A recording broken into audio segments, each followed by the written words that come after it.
hope it continues. The other big game this week, Xavier welcomed Providence to the Cintas Center. I know I'm not supposed to like anything about Xavier as a Butler grad, but the Cintas Center You're all about the Cintas Center. The Cintas Center looks lit. I texted a buddy who lives in Cincinnati during the game and said, listen, dude, if you ever get a chance to go to a Xavier game, like he's not like a college basketball guy, just a friend from high school. And, he's gotten into the Bengals recently and, as one would if they were living in Cincinnati. And I said, if you ever get a chance, you need to go and see a game at Cintas Center because it looks lit and it always delivers. And especially when it's really good basketball. I mean, we can take a road trip. Which last night we might have to. Which last night was Xavier 85, Providence 83 without Zach Freemantle. Jack Nungy, Colby Jones, and Sully Boom combined for 63 of the team's 85 points. That's not too bad. And with that being said, barely escape with a win over Providence. And I really thought that Jared Bynum had made that shot. Too. I really thought that was going in.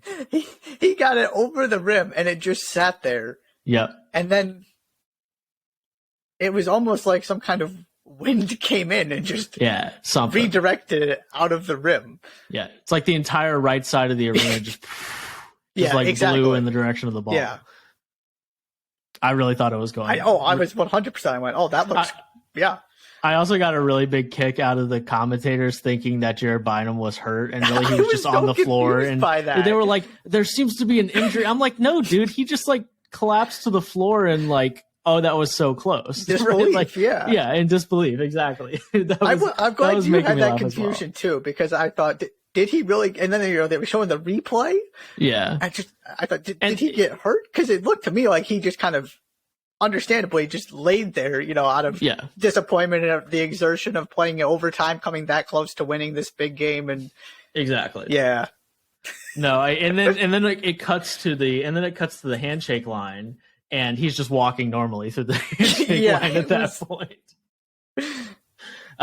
But yeah, I probably would have collapsed in the same way because I really thought it was going down. But yes, 85-83 in overtime. The Big East keeps delivering on a nightly basis these really, really good basketball games between really high level teams that are really, really well coached. And last night was no exception. Plenty to talk about here. Where would you like to start? You ready for this? Oh boy. Providence is winning at least a share of the Big East regular season title. Now, you do realize that the other team won this basketball game, right? I do realize that. Okay. Do you realize 5 of Providence's last 8 games are at home, including Creighton, Villanova, Xavier, and Seton Hall? Wait, pause. Okay.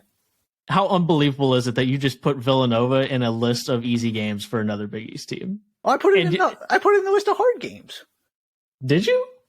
Creighton, Nova, Xavier, and Seton Hall. Oh, that was a mistake then. Put them in the Georgetown St. John's. Put them in the Georgetown St. John's Georgetown game group. My point being, the games you would look at in terms of the opponent that Providence is most likely to lose in this stretch coming down to the end here are all at home. Right? They get the rematch with Xavier at home. They get Creighton at home. They've already played Marquette twice. They should run the table at home, which is kind of how this has been going, right? Everybody just sort of takes care of business at home. And obviously, that leaves winnable road games that they should take care of. There are a lot of games Providence can win here in a conference that is unforgiving and keeps kind of beating up on itself. And then the other part of this is Bryce Hopkins was 3 of 14 from the field, and they still nearly won at the Cintas Center in overtime. Mm. Yeah, that was my biggest takeaway from Providence here. Yeah, this is a game, if you're looking at the schedule, you expect to lose anyway. Now, again, having Zach Freemantle not there helps, certainly, as Xavier's trying to figure out how to kind of retool this because, right, they're fundamentally a different team with the players on the floor without the 2 bigs. But I'm just a believer. Ed Cooley's going to do it again. Now, it's entirely possible they end up sharing with Xavier. I'm not going so far as to say they're going to win it outright because they got work to do and Marquette is still there.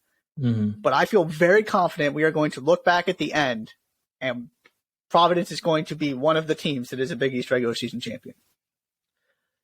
I would be more inclined to agree with you if Xavier didn't still get to play St. John's, Butler twice, DePaul, and Villanova. Now, that's my biggest hesitation. Is that lost to DePaul once? Come on, dude, stop it. You don't actually think that they're going to lose to DePaul again at home, do you? No, my point is So it's just as likely that Providence doesn't run the table against the best of the Big East just because they're at home either. If you're going to give Xavier the possibility of losing to DePaul at home.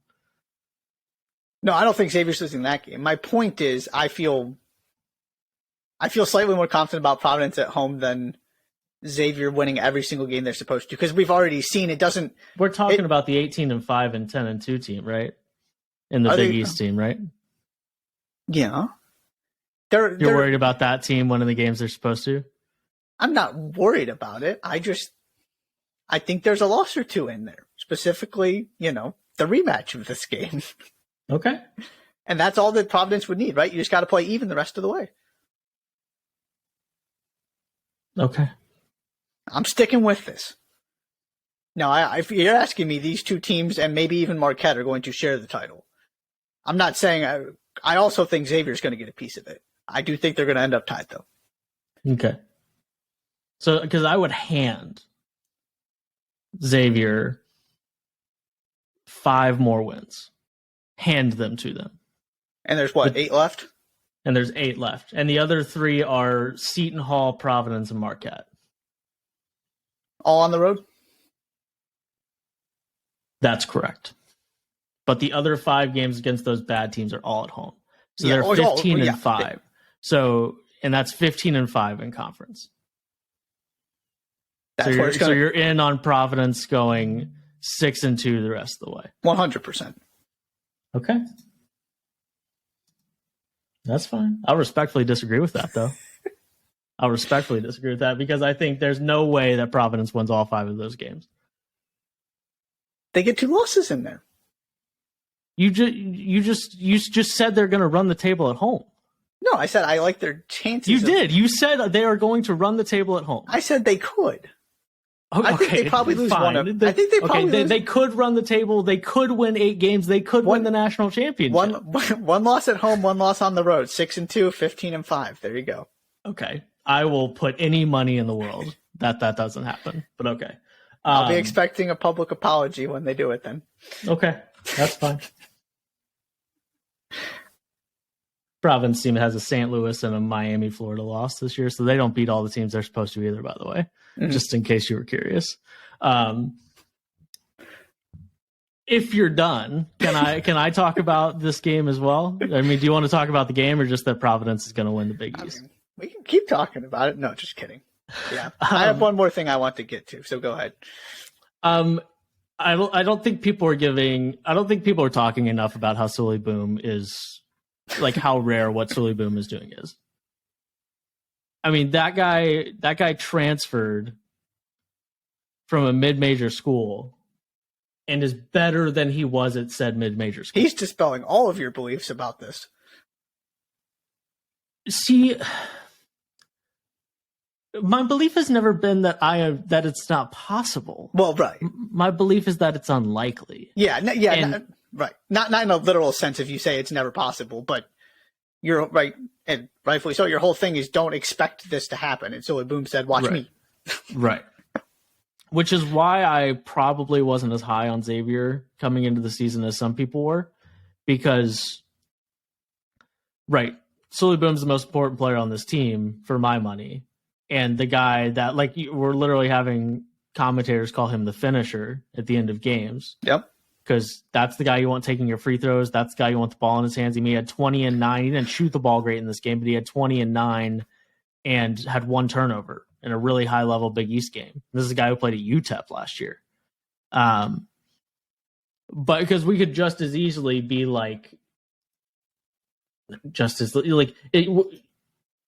coming into the season, it was perhaps even more likely that you had questions about Xavier's point guard play because, Sully Boom not translating immediately from UTEP to the Big East would certainly not be the first time that has happened to somebody. And instead, he is as rock solid as any point guard in the country. And that is why Xavier is for real. As long as they get Fremantle back and he's healthy for, I think during the broadcast last night, they were saying that the hope for Xavier is that they get him back like kind of right before the Big East tournament. Mm-hmm. Yeah, kind of to get him a little bit, sort of get him reacclimated right before postseason. Yeah, maybe you get starts, to bring him. Maybe you get to bring him back to play Butler at home. To end the season and then get him into the Big East. So as long as that happens, because I mean, Jack Nungy had 23 and 14 on 10 to 15 shooting. He was certainly up to the task of being the guy in the front court, but certainly the best version of Xavier, obviously, is Zach Fremantle being a part of that front court. But it is right. I mean, it's don't let Sully Boom touch the ball. Like, you need to foul somebody else, like that kind of, and it goes beyond him just being a good free throw shooter. Mm-hmm. He's super impressive every time I watch Xavier play, just how under control he always looks. And I not in a million years did I think that Sully Boom was going to be the most important player on this Xavier team, but I think that he probably is. He's been run at Big East Player of the Year. Seriously. And that's super, super impressive. I don't have a ton else other than kind of what you mentioned about Providence and Bryce Hopkins going 3 of 14 from the field and only having 10 points. The fact that they had the ball go halfway down to win this game, even though that was the case, was a good sign for Ed Cooley's team. And if we're gonna entertain this idea of them sharing the Big East regular season, that kind of thing is something you might want to hang your hat on, right? About them finding ways to beat good teams. Like, if this game is at Providence, you probably win the game with the exact same performance from Bryce Hopkins, which is a good thing. The other person I want to give a shout out to, Jerome Hunter may have won this game with his offensive rebounding. I mean, he had 7, and we've talked about this before, that he's been so good in his role this season in terms of just, energy, rebounding, scoring when you need it. And now he's got the bigger responsibility with Fremantle out. Obviously, he's not the same player. But getting that production from the 4 spot, from that other player who's kind of stepping up in Fremantle's absence, the dude was everywhere. Mm-hmm. And you don't need him to score. That's what Nungy's there for. That's what Boom's there for. That's what Kobe Jones is there for. But Nungy is a much better defensive rebounder than offensive rebounder, I feel like. And so you have the guy who just crashes the offensive glass, gets you those extra possessions that in a game that comes down to one shot and a game that goes to overtime, kind of allowed Xavier to hang in there as Providence was continuing to put pressure on him at the end. Mm-hmm. So I wanted to give a shout out to him too, because that's also part of the Fremantle absence is Xavier didn't get the exact same thing because Jerome Hunter is not Zach Fremantle, but the player who was tasked with that responsibility to kind of fill that void did so in his own way, and that was part of this game as well. Yeah. I think Jack Nungy is just such a good positional defender, but a lot of times offensive rebounding can come from just being tough to handle and on the boards, right? And Jack Nungy is tough to handle on the boards because he's huge, but like not because he's kind of athletic and he's like super, super hard to box out and like that kind of thing. And he doesn't live around the rim either because he can shoot the ball. Right. Yeah. Exactly. But not even like, it's not like Fremantle is a fantastic offensive rebounder. No. Yeah. And Jerome Hunter kind of brings some of that. The last thing I have on this is like, it's a little ridiculous that Xavier is 100th in defensive efficiency right now. Cause like 8 times every Xavier game, I'm like, that team is so freaking athletic. They're so long. There's arms and legs everywhere. Like it's Jerome Hunter. It's Colby Jones. It's like, they're huge. It's Jerome Hunter. It's Colby Jones. It's Desmond Cloud off the bench. Like, it is Desmond. That's his first name, right? Desmond Cloud. One moment. Yes, Desmond Cloud off the bench. And it just like there just seems to be long, lanky arms and legs everywhere. And, when this game got going up and down a couple times, it's just like, man, they are everywhere. And I felt like there were hands in passing lanes and tip balls. And I just think that this team should be better defensively than they are, which is 100th in defensive efficiency right now. But because I just feel like they'd have the bodies to be pretty elite defensively if they wanted to be. And they're 6th offensively and 23rd at KenPom and 18-5 and alone atop the Big East. No, tied with Marquette atop the Big East. Sorry. Yeah. So clearly it's working just fine. Now, are they good enough defensively to win a title? No. History would suggest they're nowhere close to winning a title defensively. But I just like there were several times I'm like, man, they are all over the place. Anyways. And it's kind of how they're built too, right? They don't really have a shooting guard. Mm-hmm. They have a ball handler, wings, and then wings and tall dudes. Right. And that's about it. Right. And that certainly contributes to the feeling, but I just feel like they're all over the place and there's so much to handle. They just feel they look huge through the TV screen. And it's not like they're huge and all of those guys are just kind of standing in the paint, right? It's like Colby Jones. Right. They're really athletic guys. So